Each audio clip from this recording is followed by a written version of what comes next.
Hola a todos, muy buenas. Hoy vamos a seguir en el mundo de la ciberseguridad.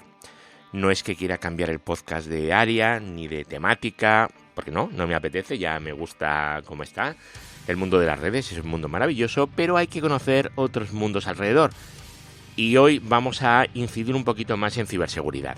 No quería soltar ahí un rollo teórico, porque luego me ponen en las newsletters eso de la Eduardo Collado University.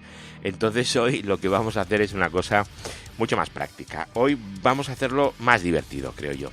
Hoy voy a enumeraros los ataques más conocidos en ciberseguridad. Y vamos a intentar contar qué son los ataques y luego, evidentemente, dentro de cada ataque hay varias formas de hacerlo. Pues vamos a intentar ver las formas que hay, que yo creo que me ha salido un resumen bastante completo, pero bueno, seguro que me dejo alguna, así que si me dejo alguna, pues hacedmelo saber en el grupo de Telegram o donde queráis, para, bueno, si en un futuro vuelvo a hablar, pues volver a hablar o ponerlo en las notas del programa. Que las notas del programa, si veis que se puede complementar, pues evidentemente siempre intentaré complementarlo todo lo que pueda. Bueno, pues este va a ser el capítulo... creo que es el 295, pero como hay que mirarlo, lo estoy mirando exacto, este es el 295.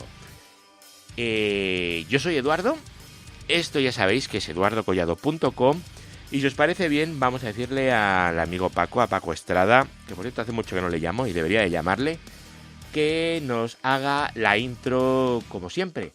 Así que desde Málaga, Paco Estrada dando la intro. Vamos para allá.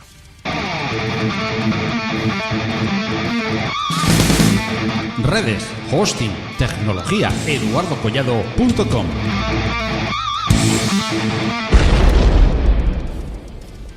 Si os parece, vamos a ir empezando con el primero. Que el primero de los ataques, ¿cuál creéis que va a ser? Pues sí, el primero de los ataques es el phishing. Phishing es una palabra que utilizamos mucho y se dice hasta en las noticias de la televisión, se habla muchísimo de phishing, pero ¿qué es el phishing? Veréis, phishing es un ataque de ingeniería social en el que lo que se hace es engañar a las víctimas para que revelen información confidencial, información que no sabe el atacante y que quiere obtener. Los atacantes, ¿qué hacen? Pues se suelen hacer pasar por entidades de confianza, en las cuales el usuario confía, en correos electrónicos, mensajes de texto o incluso en sitios web falsificados. ¿Cuál es el objetivo de todo esto? El objetivo es tener acceso a información confidencial. Os he dicho, ¿qué información confidencial es? Pues cuentas bancarias, sistemas de información corporativas, en fin, cualquier dato valioso que les puedan hacer conseguir cosas. Dentro del phishing, además tenemos varias categorías, ¿vale? El primero sería el whale phishing, que es el whaling. El whaling es un phishing que apunta a whale, a ballenas. Las ballenas, bueno, pues se supone que son los ejecutivos o los individuos de un perfil más alto o de mayor poder en una organización. No es pez gordo, ¿vale? Porque yo siempre pensé, whale tiene que ser whalefish, pues un pez gordo. Pues no, un whalefish no es pez gordo, se utiliza simplemente para este concepto, para el whaling. Cuando queréis decir pez gordo en inglés, lo que tenéis que decir es big wig, ¿vale? Lo comento simplemente para que lo sepáis, porque si decís whalefish no os va a entender nadie, ¿vale? Ya sabéis, es big wig, eso sería. Que sería como gran peluquín, ¿vale? O gran peluca, no sabría cómo traducirlo muy bien. Bueno, estos ataques, el whaling, el whale phishing, lo que se intenta es ir directamente a por esas ballenas, a por esa gente con poder dentro de la organización. La personalización y la sofisticación de esos ataques son muy altos, porque la información que se quiere obtener es muy valiosa. Bueno, la información o la influencia que quieres obtener con ese mensaje, porque esta gente tiene mucho poder en la organización. Los correos electrónicos de whaling suelen imitar la comunicación de entidades legítimas y pueden incluir datos específicos del ejecutivo o de la empresa para parecer más creíbles. Es decir, es un mensaje, un phishing muy elaborado y enfocado directamente a esa gente que manda más. Siguiente tipo sería el spear phishing. Es parecido al phishing tradicional, pero también, como el whale phishing, muy dirigido. Los atacantes lo que hacen es realizar investigaciones sobre sus objetivos, a quién se lo van a enviar, y lo que hacen es crear mensajes muy personalizados y creíbles. Pueden utilizar información que obtienen de redes sociales, de filtraciones de datos, de cualquier fuente de información que puedan obtener para ser capaces de personalizar el ataque y aumentar la probabilidad de éxito. El spear phishing no se dirige al público general, sino que se selecciona cuidadosamente a las víctimas basándose en su valor o en acceso a sistemas específicos. Es lo que se suele hacer. Siempre fijaros que los ataques de este estilo lo que hacen es darte un poquito de información para darte confianza, ¿vale? Siempre.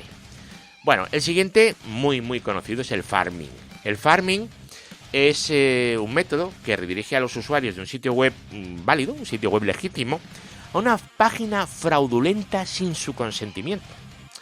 Esto se puede lograr, bueno, pues explotando vulnerabilidades en algún servidor de nombres, un servidor de DNS, o mediante la instalación de software malicioso en el ordenador de un usuario que lo que va a hacer es alterar la búsqueda de direcciones a sitios web. Es decir, te pueden instalar un programita que sea un cliente de DNS que lo que hace es preguntarle a un servidor de DNS malo que te va a dar la información errónea. ¿En qué se diferencia del phishing? Pues veréis, en el phishing se depende de anzuelos o de engaños para que los usuarios hagan clic en ese enlace. Sin embargo, en farming no. En farming es algo mucho más peligroso porque se dirige directamente a la infraestructura de red. Y esto, pues ya os digo, lo hace mucho más peligroso y mucho más difícil de detectar.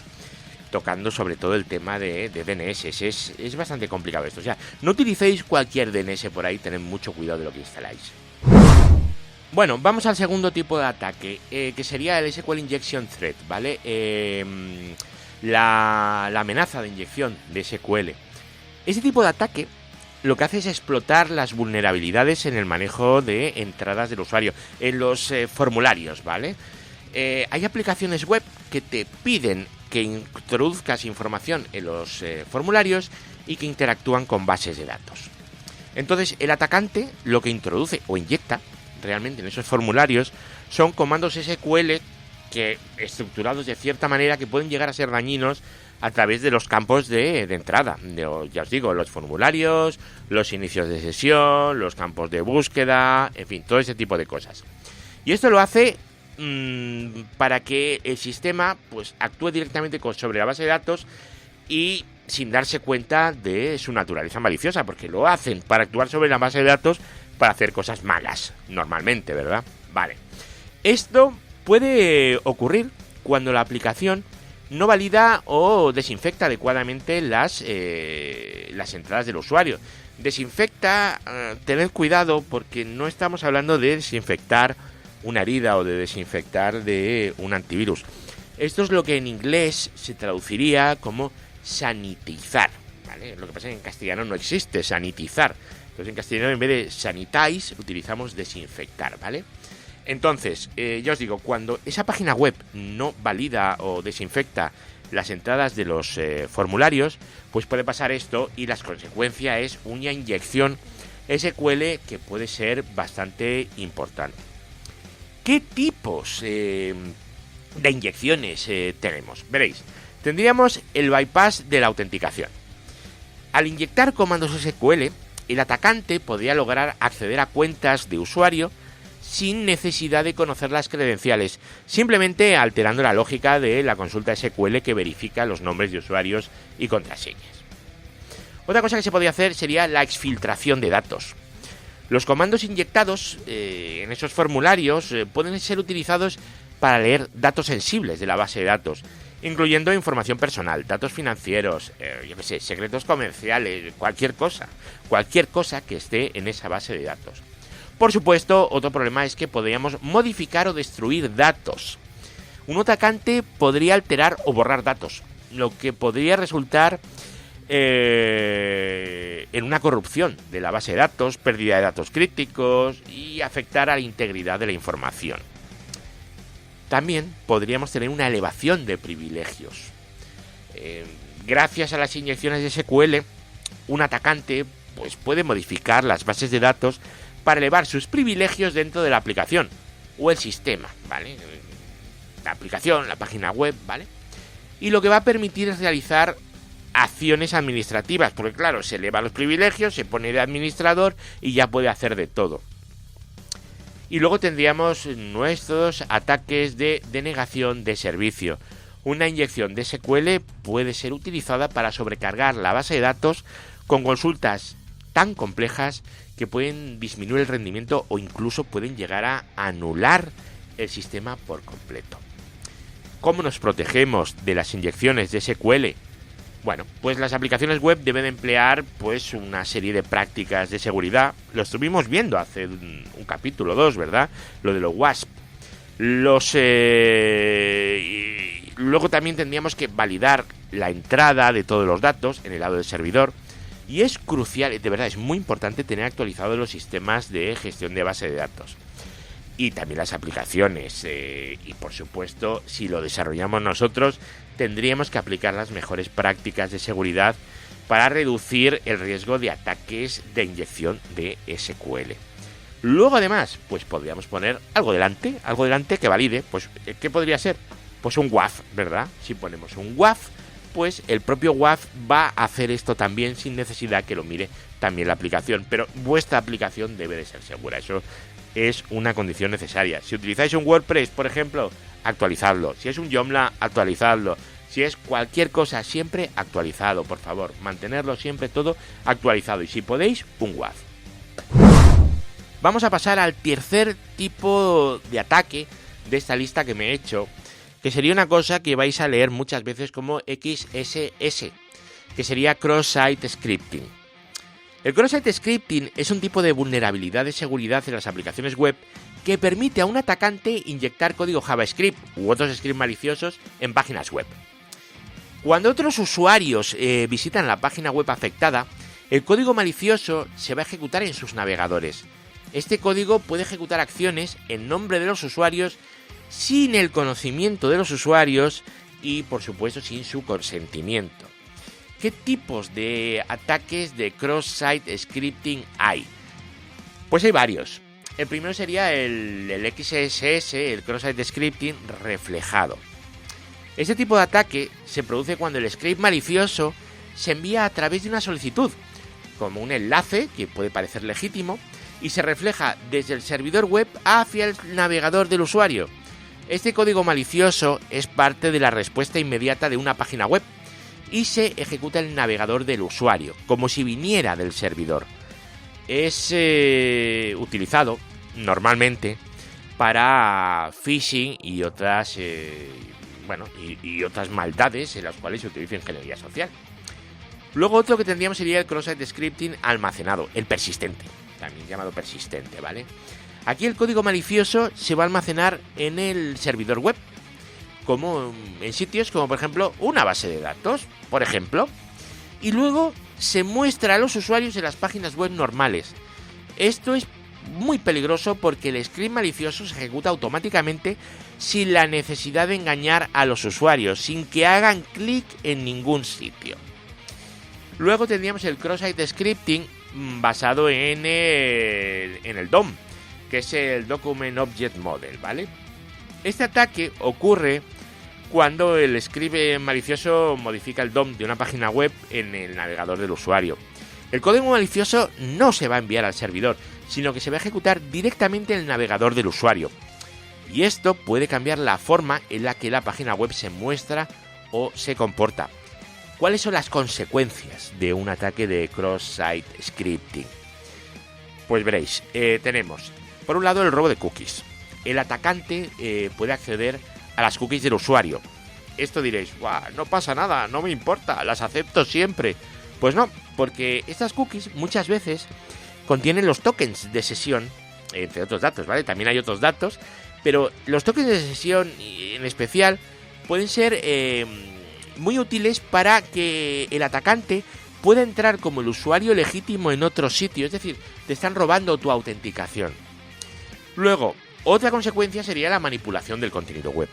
El atacante puede alterar la presentación de la página web, y esto podría ser utilizado para recoger información de los usuarios mediante formularios falsos o redirigirlos a sitios maliciosos donde no está previsto que vayan. Y otra consecuencia también que se me ocurre sería la ejecución de maldades, de acciones maliciosas.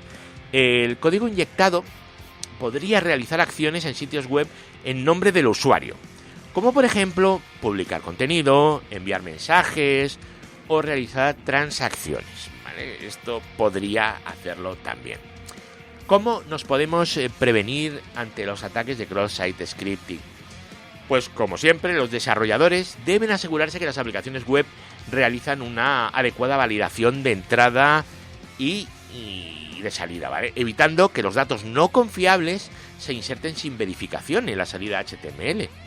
Además, en las políticas de seguridad actuales, que son el CSP, ¿vale? Esto puede ayudar a mitigar los daños del cross-site scripting, porque tiene que limitar los tipos de recursos que el navegador web puede cargar para la página predeterminada. El cuarto de los ataques serían los ataques por inteligencia artificial. ¿Sí? Inteligencia artificial hasta para los ataques. Veréis, esos ataques emplean evidentemente técnicas de inteligencia artificial para mejorar la eficacia, velocidad y la escala de los ciberataques. La IA puede procesar grandes cantidades de datos rápidamente y aprender del comportamiento de los sistemas de seguridad y usuarios. ¿Para qué? Pues para adaptar sus métodos y evitar la detección. Vale, es como ataques así como más listos, ¿verdad? Estos ataques pues pueden ser personalizados al máximo y también se pueden automatizar. Y esto los hace especialmente peligrosos. Algunas de las aplicaciones de la inteligencia artificial en los ciberataques, ¿cuáles son? Pues por ejemplo la evasión de la detección. Los atacantes podrían utilizar inteligencia artificial para identificar patrones en los sistemas de detección de intrusos y luego alterar el código malicioso para evitar ser detectados. Luego también podrían utilizarlo para la automatización del phishing. La IA pues puede generar correos electrónicos de phishing y sitios web falsos que pueden ser muy convincentes, ¿vale? Utilizando el aprendizaje automático para personalizar ataques a individuos específicos. Siempre los ataques, fijaros que poco a poco van intentando cada vez más irse especializando en individuos específicos. ¿Para qué? Pues para mejorar la tasa de éxito y la tasa de clic siempre, ¿vale? Análisis de vulnerabilidades. Los algoritmos de IA pueden escanear rápidamente redes y sistemas en busca de vulnerabilidades no descubiertas o mal parcheadas y luego explotarlas antes de que sean detectadas y corregidas. También para la elaboración del malware. La IA puede ser utilizada para crear variantes de malware que cambiarían su comportamiento o apariencia para evitar las firmas de los antivirus. Y las firmas y las demás medidas basadas en patrones, ¿vale? Iría adaptándose. Luego, los ataques de denegación de servicio y los ataques distribuidos, ¿vale? Los DDoS. Los atacantes pueden utilizar la IA también para optimizar las cargas de trabajo de los bots en los ataques de DDoS, adaptándose a tiempo real a las contramedidas defensivas. Es decir, pueden generar, por ejemplo, un ataque de DDoS y entonces cuando ven que lo han metido en black hole, se paran, quitan el black hole, lo vuelven a meter para optimizar los recursos al máximo. Extracción de información. La IA puede analizar y correlacionar datos de múltiples brechas de seguridad, ¿vale? Para construir perfiles detallados de individuos o sistemas. Y este puede ser utilizado ¿para qué? Pues para los ataques más dirigidos todavía. Los ataques dirigidos es lo que tiene más éxito. Os lo repito muchas veces, pero es que es así. O sea, los ataques dirigidos siempre han sido los más efectivos. Siempre. Luego, redes adversativas generativas, que son las GANs. Estas son redes de inteligencia artificial que pueden ser entrenadas para crear contenido que imite algo genuino, como los vídeos deepfake o los archivos de audio. Acordaros que hace poco publicamos aquí en el podcast de mi amigo Linux Dash Mater un audio en el cual era su voz, pero no lo había hecho él, lo había hecho una inteligencia artificial, ¿vale? Y acordaros también de aquella empresa que hace poco, creo que era en Singapur, les hicieron hacer una transferencia de 30 o 40 millones de dólares a una entidad después de haber estado en una reunión donde la persona que hizo la transferencia era el único que no era un deepfake. Todos los demás eran deepfakes. Y entonces, claro, se metió en una reunión en la cual estaba su jefe y su jefe le dijo que transfiriera el dinero y él lo hizo. Bueno, pues esto, ¿vale?, puede ser utilizado para engañar a las personas y sistemas de autenticación biométrica. Evidentemente aquí ya tenemos que intentar ser más listos, ¿vale? Aquello de dime la palabra de paso, la clave, el tal. Bueno, pues estas cosas tenemos que tenerlas cada día más interiorizadas, pues dentro de las organizaciones, incluso de las familias, ¿vale? Siempre, porque no sabemos nunca por dónde va a venir el engaño o el intento de engaño, y tenemos que ser capaces de detectarlo, ¿vale? Santo y seña, acordaros, santo y seña, fundamental. Y luego la ingeniería social mejorada, porque la IA va a hacer que los ataques de ingeniería social sean más eficaces, ya que pueden analizar pues grandes cantidades de datos personales y de comportamiento para elaborar estrategias de engaño que sean altamente personalizables y creíbles. Vale, ¿cómo podemos contrarrestar los ataques potenciados por inteligencia artificial? Es decir, ¿qué podemos hacer? Pues veréis, tenemos que tener en cuenta y entender y tener en la cabeza que la ciberseguridad es un proceso dinámico y que está en constante evolución. Entonces las defensas deben de aprovechar también la inteligencia artificial y el aprendizaje automático para detectar patrones anómalos y comportamientos sospechosos. Y deberían de ser capaces de adaptarse continuamente a nuevas técnicas de ataque. Esto que incluye pues sistemas de seguridad avanzados que puedan aprender y adaptarse a las tácticas cambiantes, implementaciones de controles robustos de autenticación y acceso, y bueno, formación continua de los usuarios. Esto quizás es lo más crítico para reconocer y responder adecuadamente ante los intentos de ataques. Además de compartir información sobre amenazas entre organizaciones y bueno, la colaboración entre la gente es algo muy importante. Vamos a por el quinto, que sería el ataque de escucha, el eavesdropping attack, que se llama en inglés, ¿vale? Este es el ataque de intercepción, también llamado ataques de snooping. Es un ataque de seguridad en el que el atacante captura y escucha las comunicaciones privadas de otros, de forma clandestina, podemos decir.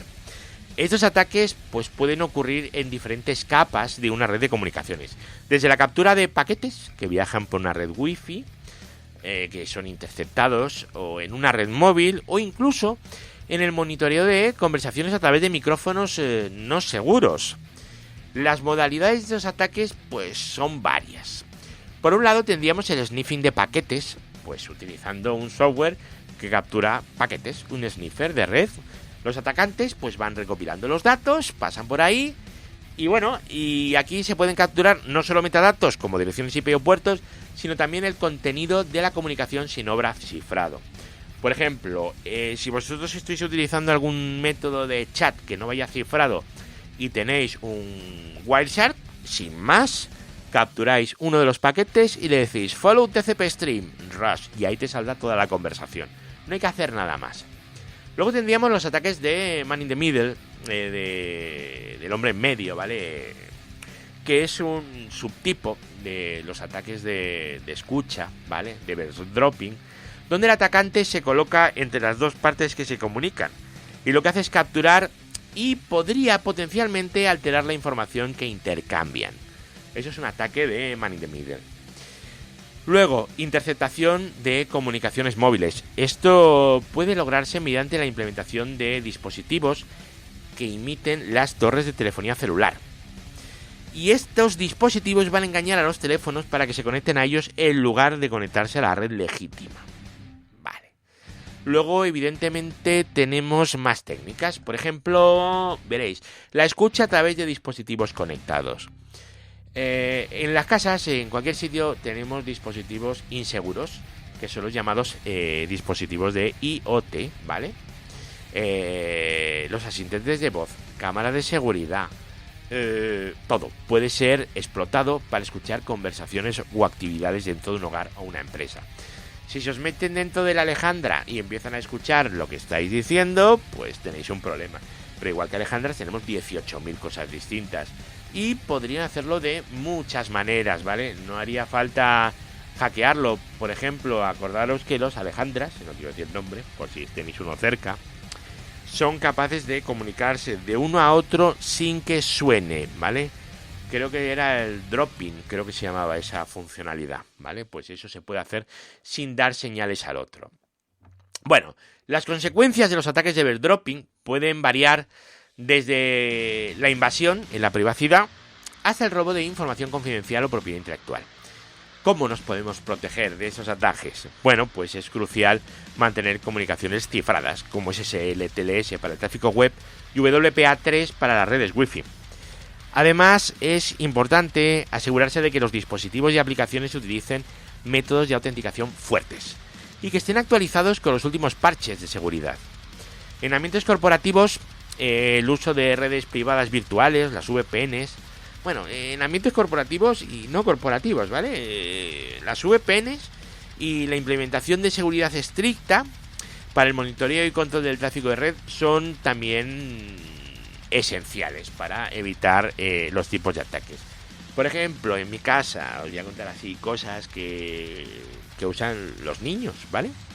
No solamente los que nos dedicamos a esto. Pues con un móvil, pues utilizar el NextDNS y una conexión de VPN, estés donde estés y te conectes como te conectes, pues puede ayudar y puede ser pues una forma de seguridad que, aunque no sea total, sí que va a ayudar muchísimo. Y llegamos al Man in the Middle Attack, el ataque del hombre del medio, el Man in the Middle. Este tipo de ataque se caracteriza por la capacidad del atacante de posicionarse entre dos entidades que están tratando de comunicarse. Al hacer esto, el atacante puede interceptar, leer y potencialmente alterar la información enviada entre las dos partes sin su conocimiento. Los atacantes de Man in the Middle pueden tomar varias formas y ejecutarse de diversas maneras. Por ejemplo, el secuestro de sesiones, el session hijacking. Este escenario, el atacante pues explota una sesión de usuario válida para ganar un acceso no autorizado a la información o servicios disponibles durante esa sesión. Pues es lo que hemos dicho de extraer las cookies de sesión, por ejemplo. A menudo esto se va a realizar mediante el robo de tokens o las cookies, lo que acabo de decir. Y esto va a permitir al atacante asumir la identidad del usuario legítimo dentro de una aplicación web o de un servicio. Luego tendríamos la suplantación de IPs, el IP spoofing. El IP spoofing implica la creación de paquetes IP con una dirección de remitente falsificada para hacer creer al receptor que el paquete proviene de una fuente confiable. Esto se utiliza para engañar a los sistemas y usuarios para que envíen información a un atacante que parece ser una parte confiable de la red. Luego tendríamos también la repetición, el replay. Aquí el atacante captura una transacción válida con un mensaje o una petición de autenticación y la retransmite para realizar una operación no autorizada. Este tipo de ataque puede ser utilizado, por ejemplo, para realizar una transacción financiera 2 veces sin que el usuario lo sepa, por ejemplo. Y luego tendríamos pues otros métodos y técnicas asociados al Man in the Middle, como por ejemplo el SSL stripping, en el cual el atacante puede forzar la conexión de una página web al revestirse como HTTPS, ¿vale? Y va a eliminar la capa de cifrado y va a permitir el atacante ver el texto claro. Es decir, una página que debería de ser HTTPS la convierte en HTTP. Al hacer eso, le quita, le hace el strip del SSL y lo que hace es ver el texto claro, ¿vale? Si estáis programando, por ejemplo, el strip, acordaros que es lo que hacéis para quitar los espacios al principio y al final de las palabras, ¿verdad? Vale, pues lo que hace es quitar el SSL. El ARP spoofing. En ARP spoofing el atacante envía mensajes falsos de ARP, el protocolo de resolución de direcciones, a una dirección local para vincular su dirección MAC con la dirección IP de otro host, como la puerta de enlace predeterminada. Esto va a permitir al atacante recibir todo el tráfico destinado a esa dirección IP.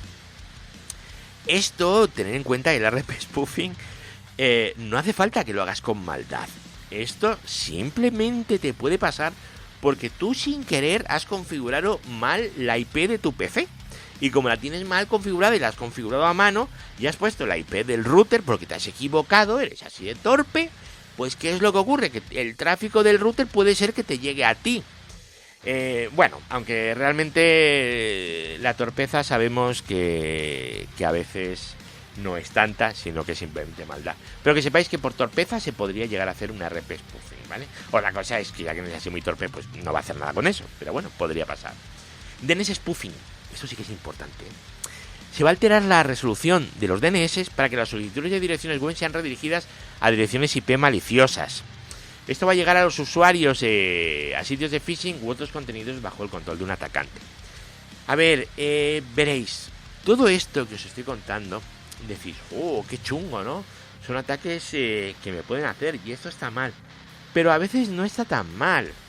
Por ejemplo, yo en mi red, en casa, lo que tengo puesto es que cuando alguien haga una petición a un servidor DNS, el firewall automáticamente va a redirigir esa petición de DNS a los DNS en los que yo confío.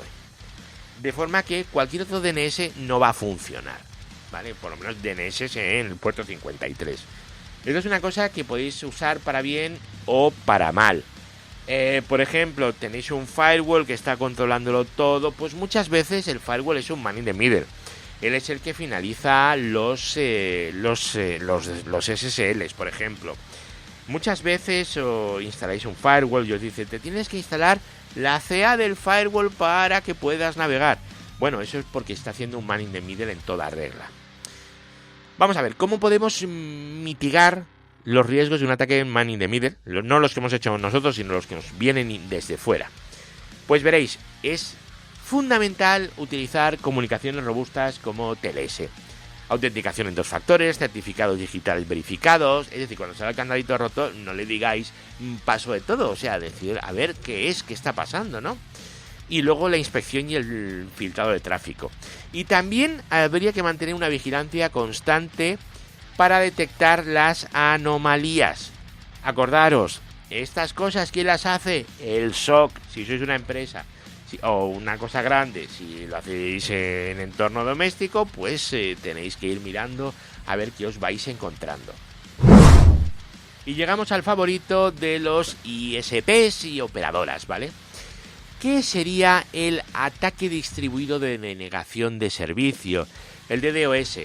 Estos ataques consisten en utilizar múltiples sistemas comprometidos, muchos, ¿vale? Suelen ser cientos o incluso miles, a menudo infectados con algún tipo de malware, para lanzar un ataque coordinado que puede inundar un objetivo específico con muchísimo tráfico. El objetivo puede ser un servidor web, infraestructura de red, servicios de internet, cualquier cosa, ¿vale? La distribución de los atacantes a través de numerosos sistemas va a dificultar su mitigación y el rastreo de la fuente del ataque. A ver, vamos a ver, tú agarras, te metes en una página web así malilla, te bajan un software, lo instalas y entonces toman control de tu PC, pero no hacen nada. Entonces te quedas en una red de bots que se llama durmiente, hasta que se decide activar el ataque distribuido de denegación de servicio. En ese momento, tu máquina, que no es nada, tienes una conexión normalita, empieza a mandar paquetes como un loco. Pero igual que lo hace tu máquina, lo hacen otras 50.000, otras 100.000, otras 200.000. Vale, vamos a ver. Los ataques distribuidos de denegación de servicio los podemos categorizar según su vector de ataque en distintas categorías. Por un lado, vamos a tener los ataques volumétricos. ¿Cuál es el objetivo? Pues saturar el ancho de banda de la red del objetivo, enviándole una gran cantidad de tráfico que va a impedir que las solicitudes legítimas lleguen al servidor. Lo vamos a ahogar. Luego tenemos los ataques de protocolo.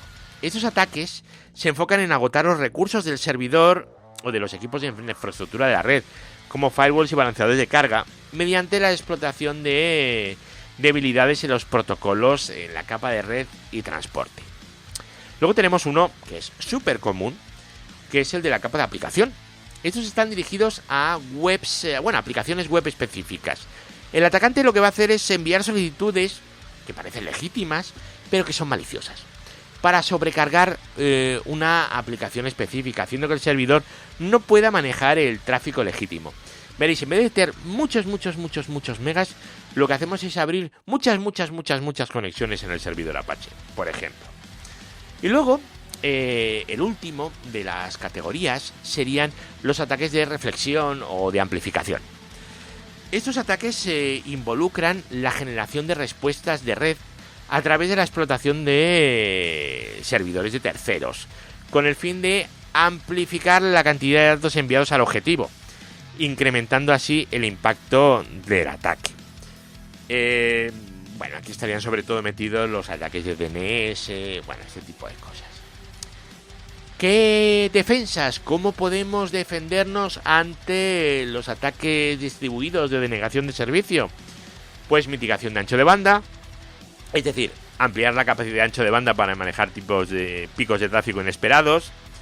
Ya os digo yo que tú puedes ampliar el ancho de banda lo que te dé la gana, que siempre va a haber alguien que lo llene.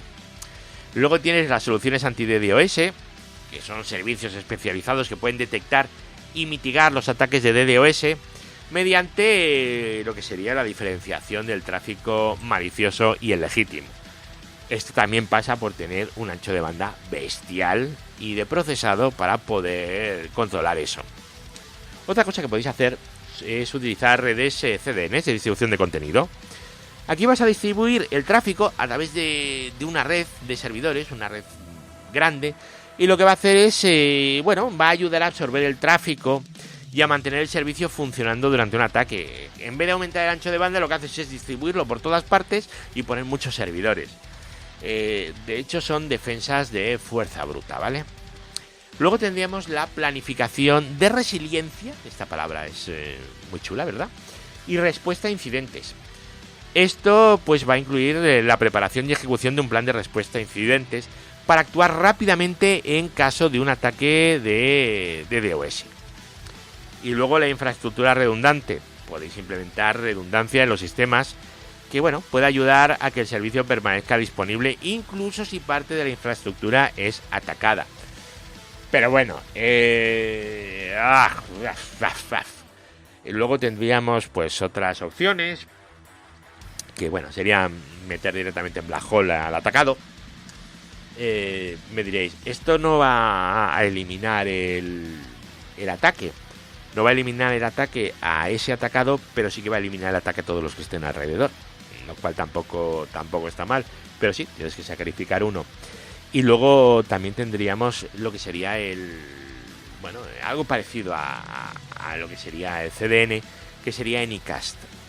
Tú podrías tener un servicio distribuido por Anycast, entonces anunciarías el mismo /24, el mismo direccionamiento por BGP desde varios puntos distintos. Entonces, claro, los ataques irían al lugar más próximo siempre. Entonces estarían tumbando un trozo de la infraestructura, no todo. Hay 1000 cosas, ¿vale? El impacto de un ataque de DDoS pues puede ser totalmente devastador.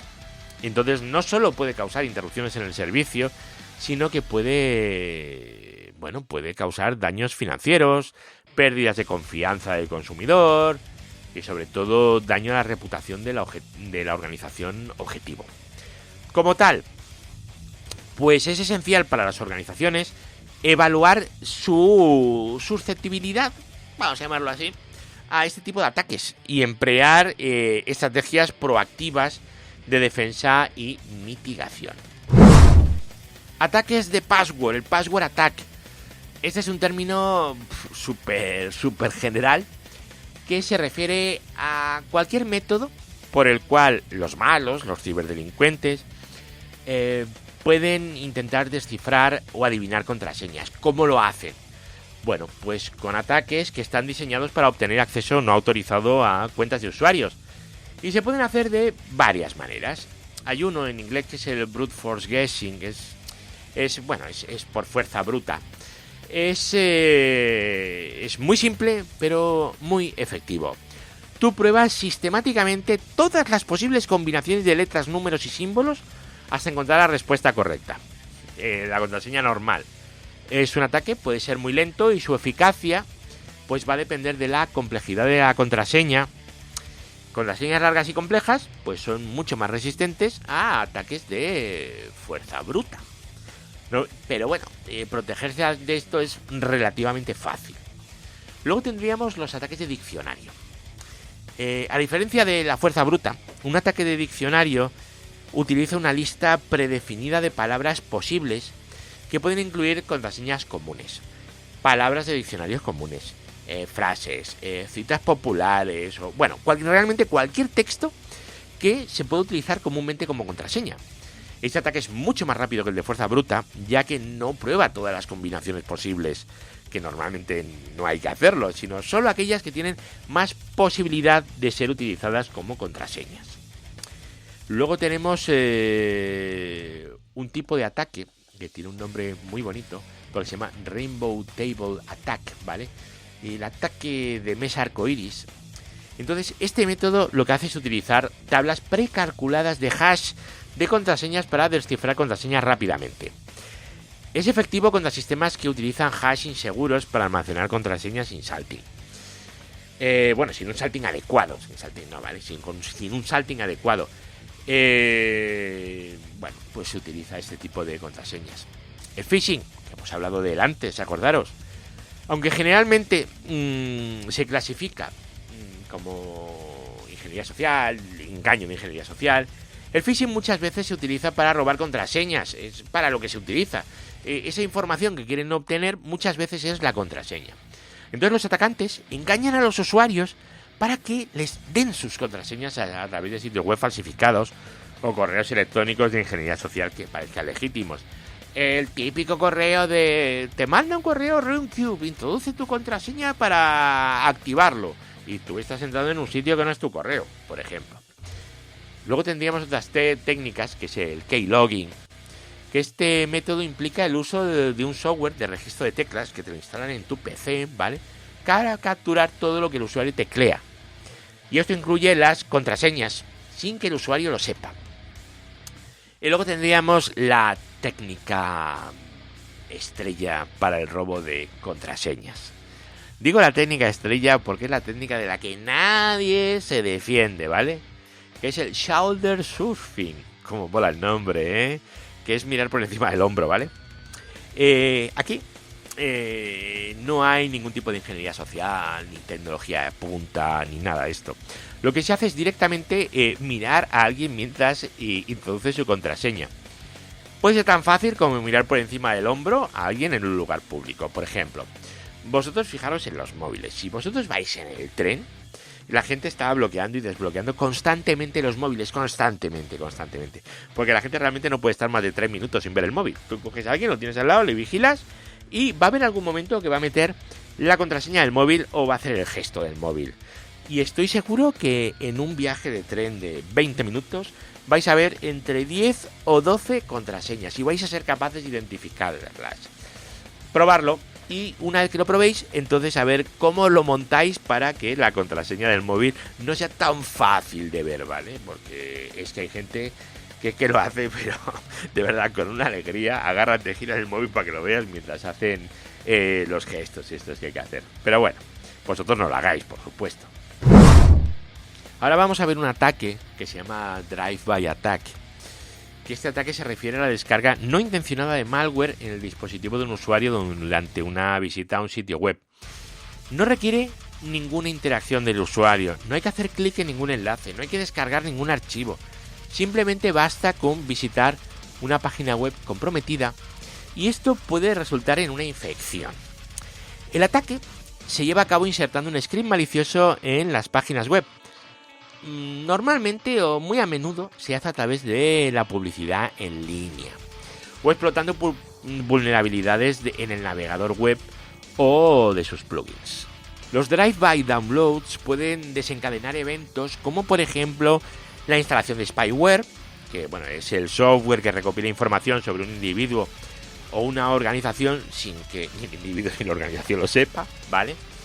También puede desencadenar eventos como por ejemplo una instalación de un ransomware, que es un tipo de malware que cifra los archivos del usuario, y para desbloquearlos pues exige un rescate, un pago. También puede desencadenar una creación de una botnet, te meten en la botnet para que luego hagan los ataques de denegación de servicio. El dispositivo infectado pues puede ser controlado remotamente, aunque estés ahí dormido. Una red zombie, pues no, pues estás ahí metido y cuando haya que hacer un ataque pues van a utilizarte, porque estás ahí, ya estás en la botnet. También la explotación de vulnerabilidad del navegador. Si un navegador no está actualizado, pues puede tener fallos de seguridad que van a permitir la ejecución de código malicioso sin el conocimiento del usuario. Siempre, de verdad, todo actualizado. Cuando vuestro PC diga hay que actualizarse, actualiza. Si tenéis una web que dice que hay que actualizarse, actualiza, por Dios, hacerlo siempre. Y luego también puede desencadenar eventos como por ejemplo la infección por exploit kits. Que, bueno, los exploit kits son los paquetes de software malicioso que se han diseñado para buscar y explotar vulnerabilidades en los sistemas para después instalar malware. Bueno, ¿cómo nos podemos proteger contra los drive-by attacks? Pues ya os digo, lo más importante es mantener actualizados los navegadores y los plugins y todo, ¿vale? Y utilizar soluciones de seguridad en Internet, como por ejemplo la protección a tiempo real contra malware, aplicar prácticas seguras de navegación web y desconfiar de esos sitios que tienen mala espina. Además, es interesante también, si tenéis capacidad, dinero, en fin, si vuestra organización se lo puede permitir, es que dispongáis de sistemas de prevención de intrusiones, IPS, y también firewalls web, pues para filtrar el tráfico malicioso y proteger a los usuarios mientras navegan por internet. Y vamos a ir a por el último tipo de ataque del día, el ataque de ransomware. Ese que se hizo muy famoso en la televisión porque en un telediario hablaron de los ataques de Ramonware, ¿vale? Ramonware, como de Ramón. Bueno, a ver, los ataques de ransomware es un tipo de ataque que implica el uso de un software malicioso que ha sido diseñado para encriptar archivos en el dispositivo de la víctima. Lo que hacen es bloquear el acceso al sistema entero o a los datos del usuario. Y una vez que el sistema, los datos o lo que sea está cifrado, el atacante lo que hace es exigir un rescate, un pago. Normalmente lo quieren criptomonedas, porque así pueden mantener el anonimato. Si le haces una transferencia no hay anonimato que valga. Y a cambio de ese dinero o esas criptomonedas, lo que te dan es la clave de descifrado necesaria para recuperar los archivos afectados. Los ataques de ransomware pues pueden dirigirse a individuos solos o a organizaciones de cualquier tamaño. No hay manías, ¿vale? Para intentar extorsionar a la gente, ¿vale? O sea, lo hacen en general. Y a veces lo hacen pues a objetivos que no deberían de ser. Por ejemplo, hospitales, sistemas de salud, gobiernos, escuelas, empresas, en fin. Alguien que mete un ransomware en un hospital, pues moralmente vamos a decir que han caído muy bajo, ¿vale? Por decirlo de una forma elegante. Bueno, ¿cómo se va a propagar el ransomware? ¿Cómo llega a ti? Pues por phishing, pues correos electrónicos, te dicen pincha aquí, tal, no sé qué, y tú pinchas y te lo instalas. Por exploits, pues bueno, pues los atacantes aprovechan vulnerabilidades de seguridad que no han sido parcheadas en el software que tú usas para instalarte el ransomware sin que tú hagas nada. Y los drive-by downloads, que serían las descargas automáticas de ransomware al visitar un sitio web infectado. Bueno, una vez que el sistema está infectado, el ransomware va a mostrar un mensaje exigiendo el pago del rescate. Y muchas veces lo normal es que te van a meter prisa. Entonces te van a poner un temporizador para meterte urgencia. En esto de ciberseguridad hay una palabra que es urgencia. Se intenta meter urgencia para todo. Las llamadas que te hacen para decirte lo que sea, todo con urgencia. Y no cuelgues porque no sé qué, todo con urgencia. Bueno, si se ignora la demanda de los extorsionadores, bueno, pues puede resultar en la eliminación permanente de los archivos cifrados o que te pidan más dinero. A ver, variantes. Hay muchas variantes de ransomware. Tendríamos las más conocidas: WannaCry, Petya, NotPetya, Ryuk, ¿vale? Cada una tiene sus características únicas, pero el objetivo común de cifrar archivos y exigir un rescate está ahí. ¿Cuáles son las medidas de prevención y respuesta que podemos tener ante un ransomware?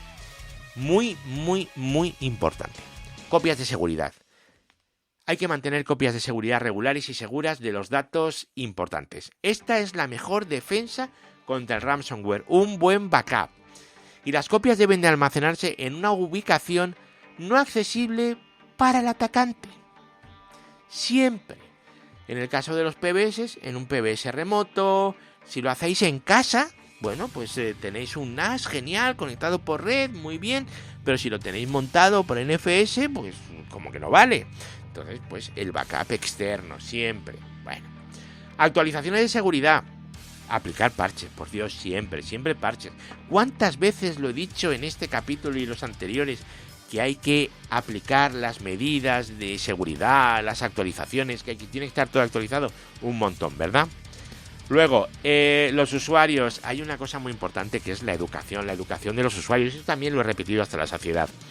Los usuarios deberían de tener suficiente formación para reconocer intentos de phishing y para tener unas prácticas seguras de navegación web. Esto, si tiene una buena formación, pues va a reducir mucho, significativamente, el riesgo de infección por ransomware, bueno, los riesgos de cualquier tipo. Luego, soluciones de seguridad, evidentemente, tener un antivirus, anti-malware, bueno, protección a tiempo real, pues puede ayudar a detectar y bloquear ransomware antes de que cifre los archivos. Y luego, evidentemente, si utilizáis Windows, pues vais a tener muchísimas más posibilidades, no porque sea mejor ni peor, sino porque es más utilizado que si utilizáis, por ejemplo, FreeBSD, que lo utiliza muy poquita gente. Vale. Luego, aislamiento de incidentes. En caso de infección, el dispositivo afectado habría que desconectarlo inmediatamente de la red para prevenir la propagación del ransomware a otros sistemas, aunque lo normal en este caso es que ya esté propagado, ¿vale? Pero aquí recordad que es muy importante tener buenas prácticas, no solamente en el equipo, sino en la red. Es decir, como muy bien decía el otro día Dementor en su podcast, las VLANs son fundamentales. O sea, queremos tener la red bien segmentada y queremos evitar lo que es la propagación horizontal, para que eso no se propague a los que están dentro de la misma red. Por ejemplo, es algo tan sencillo como VLANizarlo todo, y que los gateways pues que sean los propios firewalls, tener todo eso bien controlado. Y luego tenéis que tener en cuenta que pagar el rescate no garantiza la recuperación de los archivos. Cuando tú pagas el rescate, lo único que significa es que has soltado un dinero a unos delincuentes. No significa que vayas a conseguir nada a cambio, ¿vale? Y además, cuando pagas el rescate, lo único que consigues es incentivar a que esta gente siga haciendo lo mismo. Entonces, pues la colaboración con expertos de ciberseguridad y las autoridades, es decir, llamar a la policía, pues ofrece vías de recuperación y ayuda para prevenir futuros ataques. Muchas veces existen ya los códigos de descifrado, están por ahí, pero tú evidentemente, si eres un usuario, pues no lo sabes, pero hay gente que sí lo sabe. Entonces, llamar a la policía. Vosotros pensar que tanto la Policía Nacional como la Guardia Civil tienen unos departamentos espectacularmente buenos sobre ciberseguridad. Bueno, y las autonómicas también, el Chancha, Mossos, ¿vale? Policía Foral, o sea, tienen un montón de recursos dedicados a esto. Esto no es una cosa que se quede ahí en la nada. Esto existe y está bien documentado y hay muchos profesionales que se dedican a esto, así que pedir ayuda si os encontráis con algo así. Redes, hosting, tecnología, eduardocollado.com.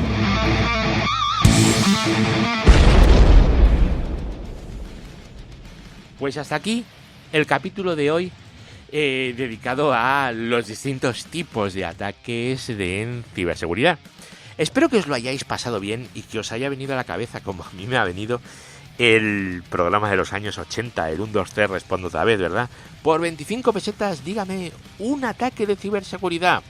Bueno, pues vosotros fijaros en cuántos os habéis quedado, qué tipos de ataques ya conocíais, cuáles no conocíais, porque aunque la inmensa mayoría los conocierais, es probable que alguno no conocierais. Realmente yo he ido descubriendo cosas nuevas que no se me habían ocurrido realmente mientras iba preparando el capítulo del audio de hoy.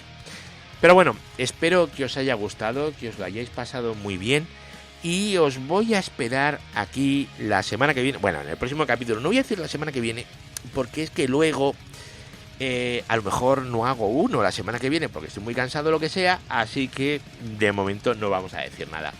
Pero sí que daros las gracias por haber escuchado el capítulo de hoy.